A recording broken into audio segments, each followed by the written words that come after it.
یہ اپریل 1986 کے دن ہیں اور 3 سال سے جلا وطن بھٹو کی 33 سالہ بیٹی نے سیاست میں واپسی کا اعلان کر دیا۔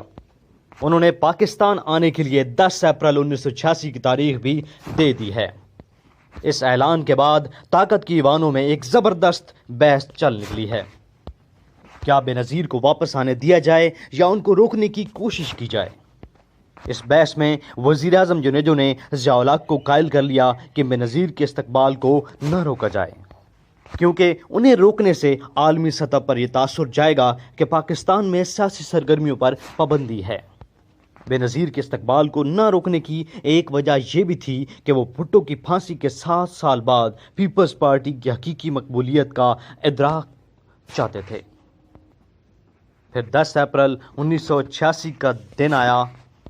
بے نظیر بھٹو لاہور ایئرپورٹ پر اتری تو ہوائی اڈے کے گرد لاکھوں افراد جمع تھے۔ لاہور شہر میں اتنا بڑا سیاسی جلوس اس سے پہلے نہیں دیکھا گیا تھا۔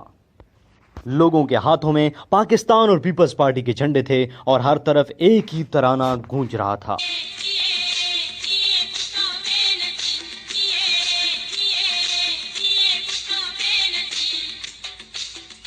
ایئرپورٹ پہ اس وقت یہ حالت تھی جب ہم اتنی جلدی پہنچے کہ بے نظیر صاحبہ کی آمد سے کتنے گھنٹے پہلے پہنچ گئے تھے ہم، تو اس وقت لوگ بستر لے کے ایئرپورٹ کے ارد گرد لیٹے ہوئے تھے، یعنی لوگ رات ہی کو آ گئے تھے۔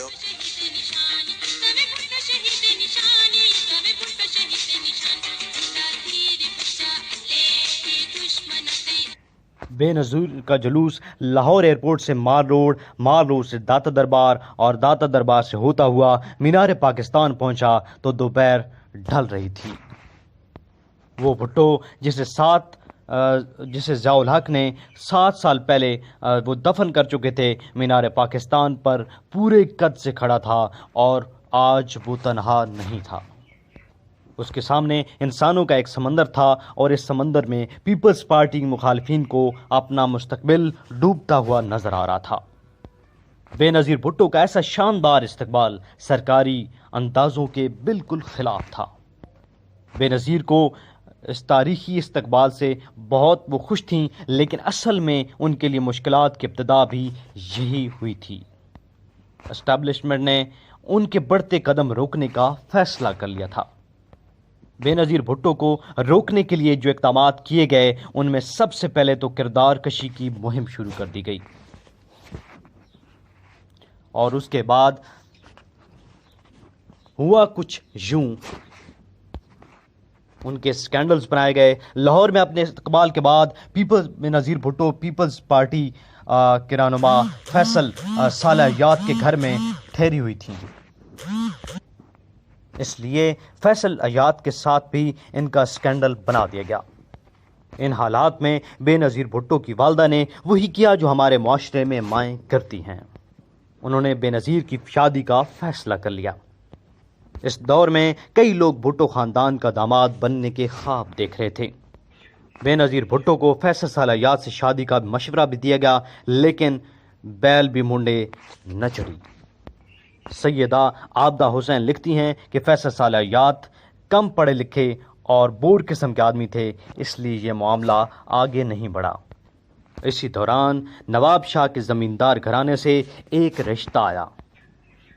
آصف علی زرداری کی والدہ ٹمی بخاری اپنے بیٹے کا رشتہ لے کر نصرت بھٹو کے پاس آئیں۔ آصف زرداری کا سیاسی پس منظر نہیں تھا، بلکہ نواب شاہ میں کچھ سال پہلے ضلع کونسل کا الیکشن تک ہار گئے تھے، لیکن ان کا پراپرٹی کا بزنس دن دگنی رات چگنی ترقی کر رہا تھا۔ نصرت بھٹو کو رشتہ پسند آیا اور 18 دسمبر 1987 کو لیاری کے ککری گراؤنڈ میں دونوں کی شادی ہو گئی۔ لیکن شادی سے بھی بے نظیر بھٹو کی مشکلات کم نہیں ہوئیں۔ ان کے مخالفین ان کی چھوٹی کمزوری سے بھی فائدہ اٹھانا چاہتے تھے، اس لیے بے نظیر ہر قدم پھونک پر رکھ رہی تھی۔ اس لیے انہوں نے اپنی امید سے ہونے کی خبر بھی میڈیا سے چھپا لی، لیکن جنرل ضیاء الحق کو تو یہ خبر چاہیے تھی۔ کیونکہ ان کے لیے اس کی ایک اہم سیاسی وجہ تھی۔ 1988 میں جب جنرل ضیاء الحق نے یونیج حکومت کو برطرف کیا تو انہوں نے الیکشن کی تاریخ کا اعلان نہیں کیا، کیونکہ انہیں انٹیلیجنس رپورٹ مل چکی تھی کہ بینظیر بھٹو امید سے ہیں، لہٰذا وہ اگلے انتخابات کی تاریخ ایسی رکھنا چاہتے تھے جس میں بینظیر بھٹو زچگی کے قریب ہوں اور انتخابی مہم نہ چلا سکیں۔ انٹیلیجنس کو یہ ذمہ داری بھی سونپی گئی تھی کہ قریب درست تاریخ کا پتہ لگائیں۔ بے نظیر بھٹو بھی اس شرارت کو سمجھ چکی تھیں، اس لیے ڈھیلے ڈھالے لباس پہنتی تھیں تاکہ انہیں دیکھنے والے کوئی اندازہ نہ لگا سکیں۔ مزید یہ کہ بے نظیر بھٹو نے مشورہ کر دیا کہ وہ نومبر میں ماں بننے والی ہیں۔ یہی خبر جولائی میں جنرل ضیاء تک بھی پہنچی، حالانکہ وہ 30 مئی کو 90 دن یعنی 30 اگست تک الیکشن کا اعلان کر چکے تھے۔ اب انہیں اپنے منصوبے کے تحت تاریخ کو بدلنا پڑا۔ انہوں نے 20 جولائی کو نیا اعلان کیا اور بے نظیر بھٹو کی زچگی کے مہینے یعنی نومبر میں انتخابات کا وعدہ کیا۔ تاریخ کی یہ عجیب و غریب جاسوسی جاری تھی کہ جنرل ضیاء الحق کا طیارہ ہوا میں پھٹ گیا اور وہ جان کی بازی ہار گئے۔ ضیاء الحق کے آخری 3 دن کی کہانی ہم آپ کو پچھلی قسط یعنی 13ویں قسط میں بتا چکے ہیں۔ پاکستان میں 11 سال سے سیاہ و سفید کے مالک جنرل ضیاء الحق کی موت کے ساتھ ہی پاکستان میں طاقت کا خلا پیدا ہو گیا۔ اس خلا کو 3 افراد نے پر کیا، جنہیں عرف عام میں اسٹریٹجک ٹرائی اینگل کہا جاتا ہے۔ طاقت کی اس تکون میں صدر Ghulam Ishaq Khan, army chief general Mirza Aslam Baig اور ISI chief general Hamid Gul شامل تھے۔